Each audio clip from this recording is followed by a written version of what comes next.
족저근막염은 정말 쉽게 낫지 않는 질병이고요. 그 원인에 해당되는 부분들이 해결되지 않고 그대로 남아있는 경우에 족저근막염이 정말 안 낫고 재발하게 되거든요. 영산당당 한방병원장 성진욱입니다. 반갑습니다.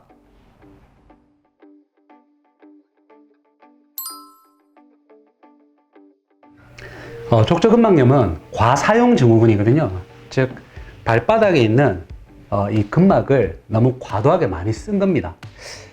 근데 이 족저근막염이 40대부터 60대까지 중장년층에 흔하게 생기거든요. 그 이유를 따지고 보면 이 젊은 층들은 아무래도 근육이나 인대에 좀 긴장이 있더라도 수분 함량이 많기 때문에 어느 정도 탄력성이 있어요. 탄력성이 있다는 얘기는 잘 찢어지거나 손상되지 않고 잘 늘어난다는 얘기거든요.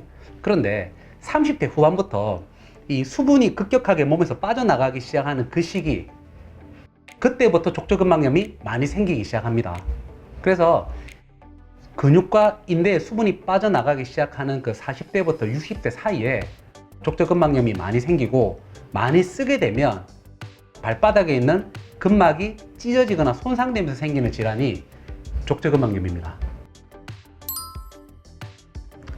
그렇죠. 이 족저근막염이라는 것은 말 그대로 이 족저근막에 힘이 많이 주어진 거죠. 즉 족저근막에 지나치게 많은 압력이 주어지게 되면 이 족저근막염이 생길 수밖에 없거든요. 그럼 그 압력이 주어지는 환경이 어떤 환경일까요? 첫 번째, 과체중이 있겠죠. 체중이 많이 나가요. 그 상태로 많이 서 있게 되면 압력이 올라갈 겁니다. 그리고 실내에서 생활을 요즘 많이 하잖아요. 근데 뭐 이렇게 운동화 같은 거 좀 발 뒤꿈치를 좀 보여줄 수 있는 쿠션 같은 게 좀 부족한 뭐 플랫슈즈 같은 거 있죠.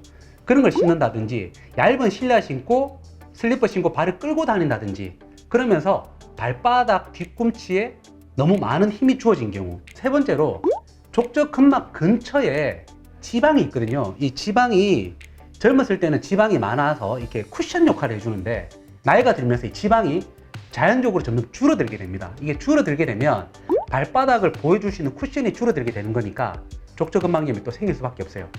그리고 또 네 번째로 이 자세 때문에 생기는 경우가 되게 많습니다. 예를 들면 선 자세에서 무릎이 뒤쪽으로 빠져 있는 이 슬관절 과신전이라고 하는 이런 자세로 서 있게 되면 이 뒤꿈치부터 이 종아리 근육까지가 너무 짧아져 있게 되니까 이 족저근막에 과도한 스트레스가 유발되는 자세거든요. 이런 무릎을 뒤로 빼고 서는 자세로 습관적으로 오래 서 있게 되면 족저근막염이 잘 생길 수밖에 없고요.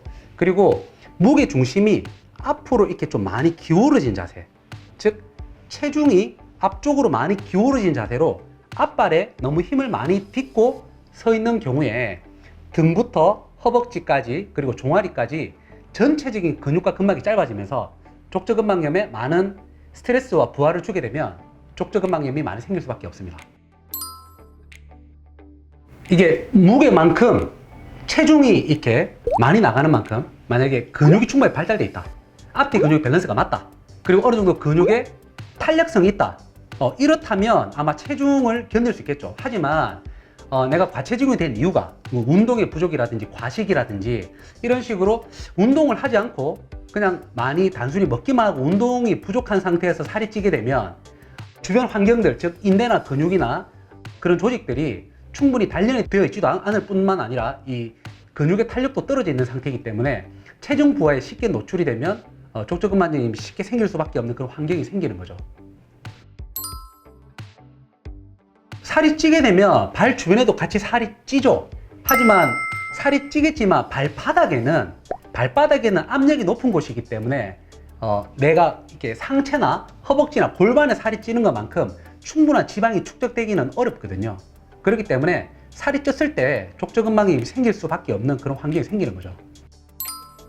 그렇죠. 아침에 아픈 이유가 사실 조금 과학적으로 좀 설명이 가능합니다. 이게 어떤 거냐면 이 우리 몸은 밤에 잠을 잘 때 낮에 입은 상처를 회복하고 치유하려는 반응이 생기는 거거든요. 그 회복하고 치유하는 반응이 어떻게 일어나냐면 우리가 밤에 잠을 잘 때 발을 이렇게 세우고 자진 않죠. 발을 이렇게 아마 침대 쪽으로 떨어뜨리고 자게 됩니다. 이렇게 되면 발바닥에 있는 족저근막염이 찢어졌던 그 부위가 약간 붙어요. 이렇게 붙은 상태로 회복이 되고 있었습니다. 하지만 그 7시간 정도 짧은 시간의 어떤 수면 기간 동안에 이 회복이 다 이루어지진 않았을 거예요. 완전히 회복이 안 된 상태죠. 그런데 아침에 일어났어요. 제가 침대에서 내려서 발을 탁 딛는 순간에 덜 붙었던 그 접합부가 뚝 하면서 뜯어지는 느낌과 함께 심한 통증을 느끼게 되는 거거든요. 하지만 낮에 좀 이게 걷고 움직이다 보면 혈액순환이 되기 시작하면서 어느 정도 통증을 또 잊게 됩니다. 또 밤 되면 이 손상 부위를 또 회복하려는 기전이 생기게 되는 거고, 밤에 잠을 잘 때 다리를 떨어뜨리고 자면서 족저근막은 또 수축되어 있는 상태죠. 하지만 아침에 또 일어나서 발을 디디게 되면 발이 뒤로 제껴지면서 붙었던 족저근막염이 또 떨어지면서 심한 통증을 만나게 되는 거죠. 이게 반복되는 겁니다. 상관관계가 있을 수밖에 없죠. 누가 족저근막염이 더 많이 생긴다, 이건 명확하게 말씀드리기는 어렵지만, 아치가 이렇게 정상발인 사람들보다 이 평발인 사람들 같은 경우에는 발바닥에 있는 근육이 지금 늘어나 있죠. 그리고 발에, 그러다 보니까 아치가 없어지면서 발의 충격 흡수 기전이 아무래도 떨어져 있게 되고, 보행을 할 때 터벅터벅 걷는 사람들이 족저근막염이 잘 생길 수도 있지만 또 평발이 또 잘 생기기도 하거든요. 그러면 터벅터벅 걷는 걸음걸이 때문에 아무래도 발 뒤꿈치에 충격이 많이 가게 되고, 그렇게 걷다 보니까 평발도 오게 되는 겁니다. 그리고 평발이 되면서 발바닥에 있는 근육도 늘어나게 되면서 이 근육과 연결된 발 뒤꿈치의 근막도 같이 좀 늘어나면서 찢어지는 그런 현상들이 생길 수밖에 없기 때문에 평발을 가진 분들이 족저근막염이 잘 생길 수 있고요. 그리고 아치가 높은 발을 요족이라고 합니다. 근데 이 요족을 갖고 있다, 까치발이라고도 하는데요. 이 까치발이나 요족을 갖고 있는 분들은 잘 보시면 아치가 너무 높잖아요. 아치가 너무 높다 보니까 발을 디딜 때 충격이 발 전체에 골고루 분산되는 게 아니라, 지금 이 그림도 지금 모형이지만 앞쪽 두 군데 그리고 뒤쪽 한 군데에만 압력이 과도하게 주어지죠. 그러다 보니까 이 가운데 압력이 이 앞뒤로 나눠서 분산되면서 앞쪽과 뒤쪽에 과도한 압력이 집중되니까 이 집중이 많이 되는 이 뒤꿈치에 족저근막이 손상될 수 있다는 거죠. 그렇기 때문에 요족을 갖고 있거나 평발을 갖고 있는 분들이 정상적인 발아치를 갖고 있는 분들에 비해서 족저근막염이 흔하게 생길 수밖에 없는 겁니다. 높죠. 왜냐면 하이를 신게 되면 이 뒤꿈치가, 하이를 신게 되면 이 뒤꿈치를 너무 높여 놓는 거죠. 높여 놓게 되면 앞발이 내려가게 되고 체중이 앞쪽으로 과다하게 쏠립니다. 그런 경우에 종아리 근육은 짧아져 있거든요. 그런데 하이에서 내려와서 집에 오면 어떻게 되죠?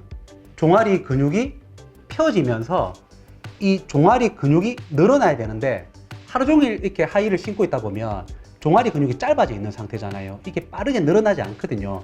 종아리 근육만 짧아지는 게 아니라 이 서 있고 고정된 상태에서 족저근막도 짧아져 있거든요. 이 상태로 늘리다 보면 족저근막에 또 스트레스가 또 과도하게 주어질 수밖에 없는 그런 환경이 또 반복되니까 족저근막염을 호소하는 분들도 많이 생길 수가 있는 겁니다. 하이를 신고 집에 오면 제일 먼저 발을 먼저 씻어야죠. 굳어있던 근육과 연부 조직들이 조금 풀리게끔, 혈액순환이 좀 되게끔 따뜻한 물로 발을 좀 씻어 주시고요. 집에 골프공이 있다면 골프공으로 발바닥을 마사지를 해주시면 좋아요.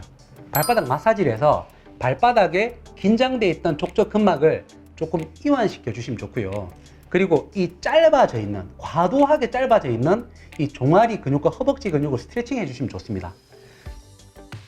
집에 어떤 계단이나 난간이나 어떤 이렇게 단이 져 있는 곳이 있다면 앞발을 단에 걸치고 뒤꿈치를 살짝 내려주시게 되면 종아리 근육이 많이 늘어나게 되거든요. 이렇게만 관리를 하셔도 하이를 신더라도 족저근막염 충분히 예방하기 쉽습니다. 족저근막염은 정말 쉽게 낫지 않는 질병이고요.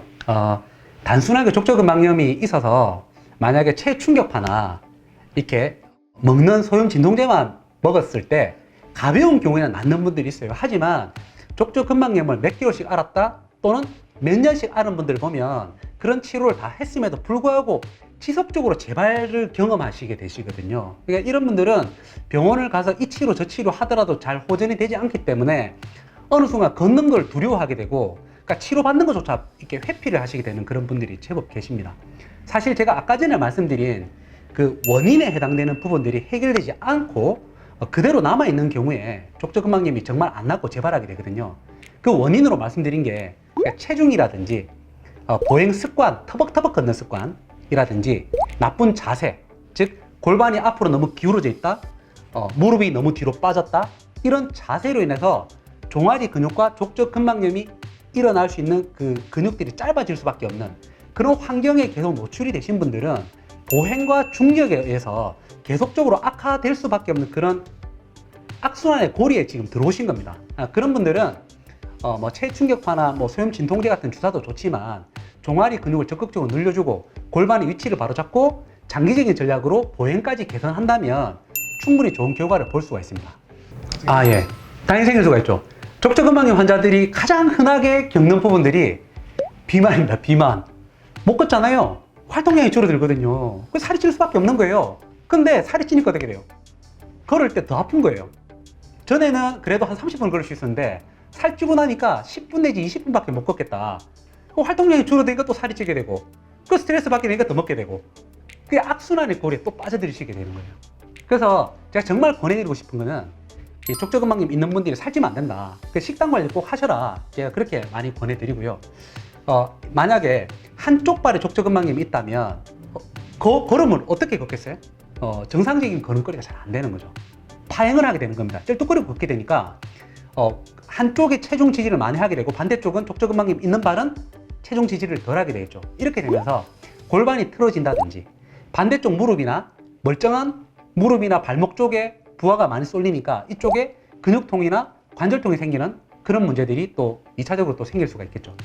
그리고 족저근막염으로 인해서 많이 안 걷게 되고 또 활동이 줄어들게 됨으로 인해서 만성적인 피로감이라든지 무기력감이라든지 또 장기적으로 가면 잘 낫지 않음으로 인해 생긴 우울증, 그리고 아침에 일어났을 때 침대 밑에 내려가기 싫고 그냥 온몸에 좀 뭐랄까 활력이 좀 떨어지고 의욕이 떨어지는 그런 문제들이 생길 수가 있기 때문에 족저근막염은 좀 빨리 치료를 하는 게 좋습니다.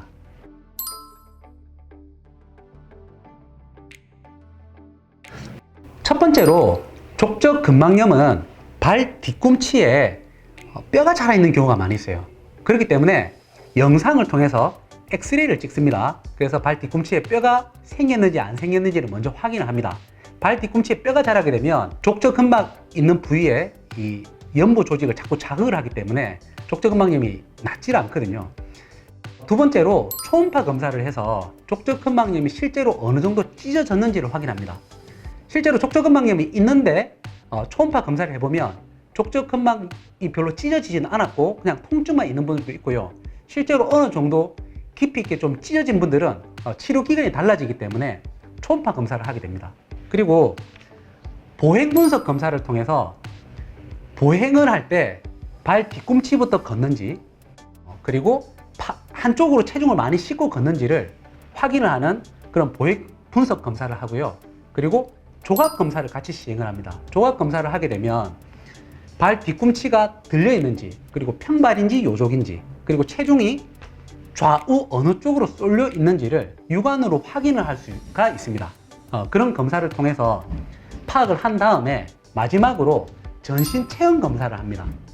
근육 밸런스를 보는 모아리 검사와 그리고 척추 전신의 뼈의 정렬을 보는 전척추 엑스레이 검사를 같이 시행을 해서 무게 부하가 앞발에 많이 쏠려 있는지, 그리고 구조적으로 슬관절이 뒤쪽으로 빠져서 아킬레스건이라든지 종아리 근육이 너무 짧아져 있지는 않는지, 그리고 골반이 너무 앞쪽으로 기울어져서 허벅지 뒤쪽에 있는 근육들과 그리고 발바닥에 있는 근막이 구조적으로 짧아질 수밖에 없는 그런 환경인지를 다 체크를 한 다음에 치료 계획을 세웁니다.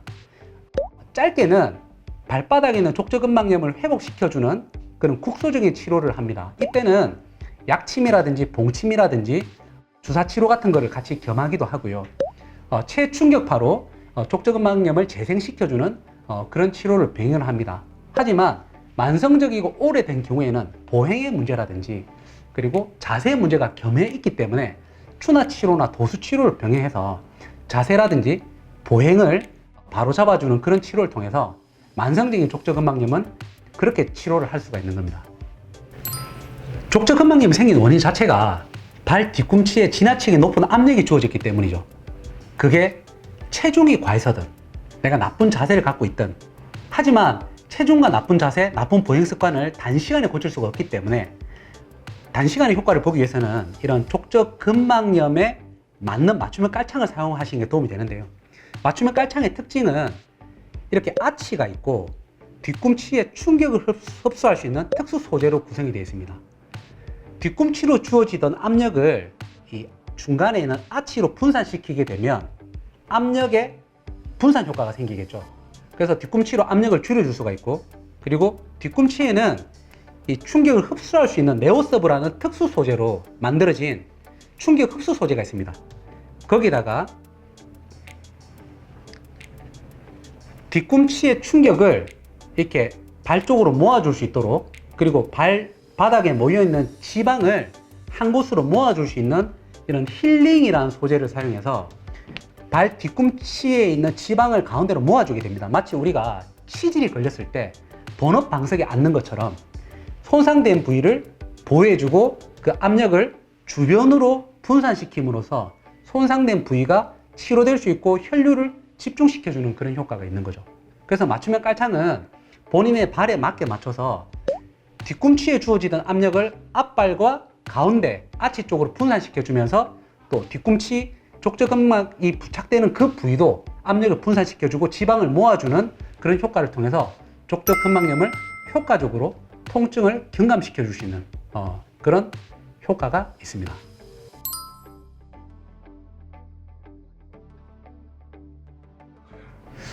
평발이 군대를 가지 않았던 이유는 사실 평발 자체가 충격을 흡수할 수 있는 발의 본연의 기능 자체를 거의 많이 소실되었다고 보기 때문에 짧은 거리에 단기간에 행군은 가능하지만 완전 군장을 한 상태로 장기간 행군을 하게 되면 발에 물집이 잡힌다든지 족저근막염이 생긴다든지 발 통증으로 인해서 이 전투 능력을 상실해 버리기 때문에 군대에서는 사실 골칫덩어리가 되어 버리거든요.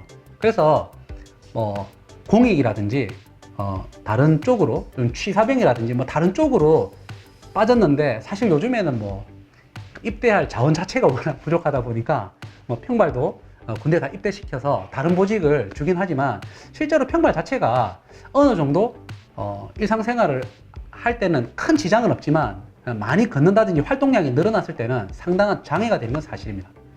평발이 있음에도 불구하고 나는 어쩔 수 없이 군대를 갔는데 너무 힘들다. 자, 이런 분들은 어쩔 수 없어요. 현실 받아들이고 매일마다 그냥 습관적으로 종아리 스트레칭, 특히 그 장단지 근육을 자꾸 늘려주는 스트레칭을 자주 해주시는 게 좋고요. 그리고 골프공이나 병을 이용해서 발바닥에 있는 좀 긴장되어 있는 근막을 자꾸 풀어주셔서 족저근막이나 발바닥 자체의 좀 혈류순환을 좀 개선시켜 주는 게 좀 본인이 살아남을 수 있는 그런 방법이 아닌가 싶습니다.